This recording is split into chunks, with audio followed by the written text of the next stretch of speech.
Did you hear about the phrase, I've been welding for 30 years and more. Why do we have to have standards nowadays to work to and to comply with?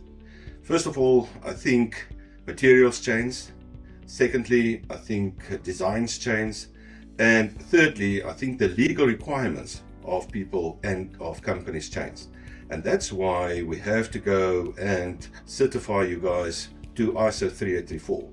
That's a management system that basically manages the welding activity at each and every company so that you can build quality into your product. I think what we have to do is everybody in a manufacturing business, we have fusion welding of materials, of metallic materials, you have to be able to look at 3834 and work to that 3834 standards.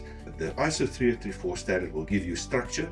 First of all, in your company, it will prevent rework that will cost 4 to 5 times the actual welding cost, the initial welding cost, and all those things will add up and give you a better work relation and a relationship with your customer and the client, the end user.